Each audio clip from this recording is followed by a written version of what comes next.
Namaku Laras Wulandari, 34 tahun. Orang-orang mengenalku sebagai istri dari Dimas Prasetyo, pengusaha muda yang sukses. Kami tinggal di rumah 2 lantai di kawasan elit di Sleman, Yogyakarta. Dari luar, rumah kami seperti istana keluarga bahagia, taman rapi, mobil mewah, dan suara tawa anak kami, Raya, yang baru berusia 6 tahun, sering terdengar dari jendela kamar atas. Tapi mereka tidak tahu, rumah ini tak pernah benar-benar sunyi. Karena sejak bertahun-tahun lalu, suara teriakan, piring pecah, dan tangis dalam bisu menjadi musik malam kami. Dimas. Dia bukan pria yang sama seperti saat kami pertama kali bertemu. Saat itu, ia masih pekerja muda, penuh semangat dan impian. Tapi seiring kekayaannya bertambah, sisi gelapnya pun tumbuh. Ia mulai suka mengontrol segalanya. Dari pakaian yang kupakai, siapa temanku, hingga apa yang harus kumasak tiap hari.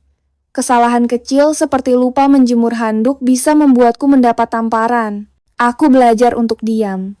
Untuk tersenyum saat orang lain memuji betapa beruntungnya, aku punya suami seperti dia. Untuk tetap berdiri meski hati rasanya sudah mati.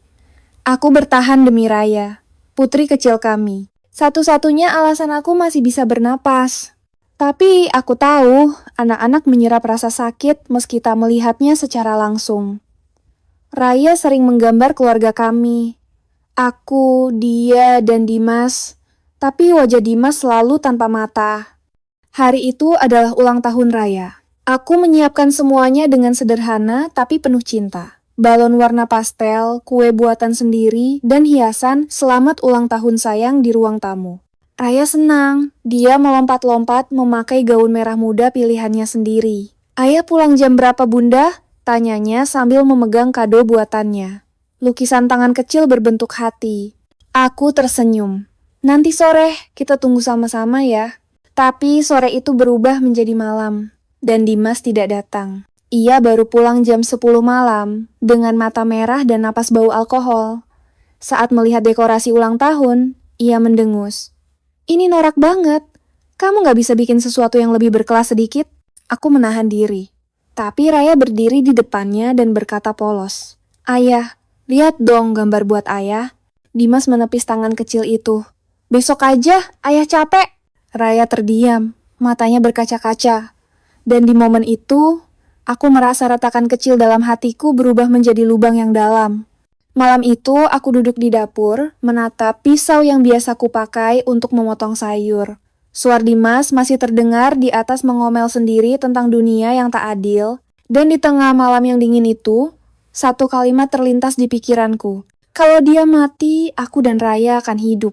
Hari-hari setelah ulang tahun, Raya berjalan dingin. Dimas tak menyentuh dekorasi yang belum sempat kubereskan.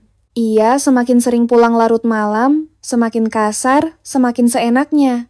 Aku menyimpan semua luka di dada. Tapi satu hal yang mengubah segalanya adalah saat aku memergoki Dimas berselingkuh bukan hanya dengan satu wanita, tapi 2. Aku menemukan pesan-pesan itu di ponselnya. Aku tak sengaja melihat saat ia mandi dan meninggalkan ponsel terbuka.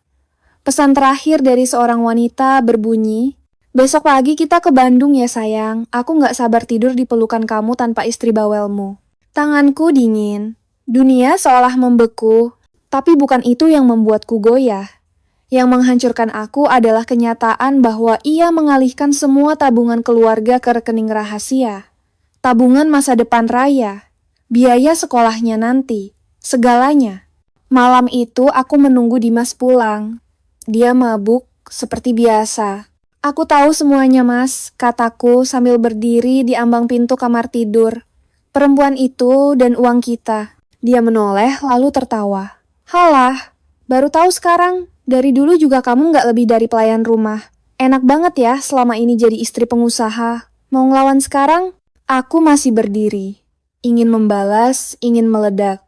Tapi aku hanya berkata, aku gak takut lagi. Dan untuk pertama kalinya sejak kami menikah, aku menatap mata Dimas tanpa gentar. Malam itu aku tidur di kamar Raya. Di sebelahku anakku terlelap memeluk boneka kelinci. Tapi mataku tak bisa terpejam.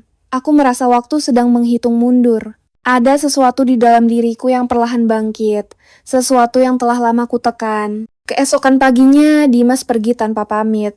Aku tak peduli, aku hanya ingin membereskan hidupku. Aku menghubungi pengacara, mencari tahu kemungkinan perceraian diam-diam, mencoba melindungi sisa tabungan dan aset. Tapi semuanya rumit.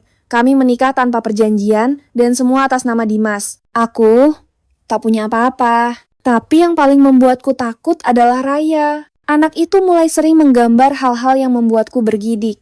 Suatu hari dia menggambar seorang wanita berdiri di atas kolam darah. Sementara seorang pria tergeletak. Di sudut, ada anak kecil yang bersembunyi di balik pintu. Di bawah gambar itu, ia menulis dengan huruf terbata-bata. Aku lihat semuanya. Aku langsung merobek gambar itu dan memeluk Raya erat. Ayah nggak boleh jahat lagi ya, Bun? Tanyanya lirih. Aku hanya mengangguk. Tapi malam itu aku tahu. Aku tak bisa lagi melindungi anakku dengan cara biasa. Aku harus menyelamatkannya, walau itu berarti menghilangkan Dimas dari hidup kami selamanya. Kalimat itu terus berputar di benakku. Bukan sekadar pikiran iseng, bukan juga sekadar ancaman kosong. Ini adalah rencana. Perlahan tapi pasti. Aku tidak lagi takut. Aku hanya ingin mengakhiri semua mimpi buruk ini. Sebelum Raya tumbuh menjadi gadis yang penuh trauma seperti aku. Malam itu, saat Dimas pulang dalam keadaan mabuk berat, aku menyambutnya dengan ramuan jahe hangat seperti biasa. Ia tak curiga. Di dalam ramuan itu, kucampurkan sedikit pil tidur. Bukan untuk menghabisinya, hanya untuk membuatnya lelap. Aku ingin memastikan satu hal. Seberapa mudah ia bisa tak berdaya. Dan benar saja 15 menit kemudian, tubuh besar Dimas ambruk di sofa ruang tamu, mendengkur seperti sapi disembelih. Kupegang nadinya masih berdetak, aku menangis dalam diam. Bukan karena iba, tapi karena aku sadar. Menghabisi dia sangatlah mungkin. Aku menghapus jejak. Gelas kubilas, pil-pil itu kusembunyikan kembali, dan Dimas kubiarkan tidur hingga pagi. Saat ia terbangun, ia tak ingat apapun. Hanya kepalanya yang pusing, tapi Aku sudah selangkah lebih maju dari hari sebelumnya. Sangatlah mungkin bagiku untuk melakukan semuanya, bahkan menghabisinya malam ini. Skenarionya sudah terbayang di kepalaku. Dimas yang pulang larut, mabuk, lalu terjatuh dari tangga. Tidak ada saksi, tidak ada bukti kekerasan. Rumah kami sepi, penjaga sudah pulang, CCTV dimatikan sejak pagi karena rusak. Semua akan terlihat seperti kecelakaan, tapi ada satu hal yang belum kukalkulasi dengan baik Raya. Sore itu, saat aku sedang menyiapkan makan malam, Raya berdiri diam di ambang pintu dapur. "Bunda sayang ayah?" tanyanya tiba-tiba. Pertanyaan itu membuatku membeku. Aku menatapnya. Lama. Lalu berjongkok dan memeluknya erat. "Bunda, cuma sayang kamu," bisikku di telinganya. Dia mengangguk dan masuk ke kamarnya. Tapi aku tahu, anak sekecil itu merasa sesuatu yang besar sedang terjadi. Malam itu hujan turun deras. Dimas pulang dengan mata merah dan jaket basah kuyup. Tanpa banyak bicara, ia masuk rumah dan langsung ke atas. Aku mengikuti pelan-pelan. Di tangan kiriku, pisau dapur yang tadi kupakai mengiris ayam. Aku naik tangga. Langkah demi langkah. Jantungku berdentum seperti palu godam. Sesampainya di depan kamar, aku melihat pintu sedikit terbuka. Aku mendorongnya pelan. Dan di dalam, Dimas sedang menampar Raya. "Ayah bilang jangan ganggu," bentaknya. Darahku mendidih. Pandanganku gelap. Tanpa berpikir panjang, aku berlari dan menikamnya dari belakang. Sekali, 2 kali, 3 kali. Dimas berbalik, terkejut, mulutnya terbuka, matanya membelalak. Ia jatuh ke lantai dengan noda merah mengalir cepat membasahi ubin putih. Dan di pojok ruangan, Raya berdiri membisu, matanya tak berkedip. Dia melihat semuanya. "Aku lihat semuanya," katanya dengan suara pelan tapi jelas. Aku terjatuh. Pisau menggelinding menjauh. Nafasku tersengal. Tanganku bergetar, bukan karena menyesal, tapi karena aku sadar. Aku tidak menghabisi Dimas sendirian.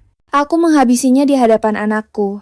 Kalimat itu menghantui pikiranku lebih dari noda merah yang menggenang di lantai, lebih dari tubuh Dimas yang mulai dingin. Tapi bukan hanya karena rasa bersalah, yang membuatku takut adalah pandangan mata Raya. bukan ketakutan, bukan trauma, tapi diam kosong, seperti jiwanya melayang jauh dari tubuh kecil itu. Dia tak menangis, tak berteriak, hanya menatapku, lalu menatap ayahnya yang tergeletak, seolah tak yakin mana yang benar dan mana yang salah. Aku mengguncangnya. "Raya, kamu dengar bunda?" Ia mengangguk perlahan. Kita harus keluar dari sini ya sayang. Bunda nggak mau kamu takut. Kita akan pergi." Aku membersihkan pisau, menyeka darah di lantai sebisaku, lalu menggendong Raya dan memasukkannya ke mobil. Hujan masih turun, tapi aku tak tahu kemana harus pergi. Kepalaku penuh suara-suara. "Lari, serahkan diri. Kamu jahat, kamu ibu yang baik." Aku berkendara tanpa arah dan akhirnya berhenti di depan rumah Bu Ratri, sahabat lamaku yang juga psikolog anak. Ia kaget melihatku basah kuyup dengan Raya dalam pelukan. "Ada apa, Laras?" Kamu gemetaran. Aku hanya menjawab lirih. Aku menghabisi suamiku, dan anakku lihat semuanya. Itulah yang tak bisa kuhapus. Bukan kematian Dimas yang menyiksaku karena aku tahu aku melakukannya untuk bertahan hidup, untuk menyelamatkan kami berdua. Tapi Raya diam selama 2 hari penuh. Tak berkata sepatah kata pun. Matanya kosong, tubuhnya menggigil saat malam datang. Setiap aku menyentuhnya, dia menjauh. Seakan aku adalah monster bukan ibunya. Bu Ratri membantuku melapor ke polisi. Aku menyerahkan diri. Aku ceritakan semuanya, dengan jujur, tentang kekerasan bertahun-tahun, tentang perselingkuhan, tentang malam itu. Hukum akan berjalan dan aku siap. Tapi untuk Raya, luka itu tak bisa disembuhkan dengan sidang atau keadilan. Selama proses hukuman dan asesmen, aku tidak ditahan langsung karena status perlindungan dan pengawasan psikologis. Tapi kami harus berpisah. Raya dirawat oleh keluarga Bu Ratri, sementara aku menjalani pemulihan dan evaluasi. Beberapa bulan kemudian, aku mendapat kunjungan pertama dari Raya. Ia duduk di seberang meja, memeluk bonekanya. "Bunda, masih sayang aku?" Pertanyaannya membuat hatiku runtuh. Aku menahan tangis.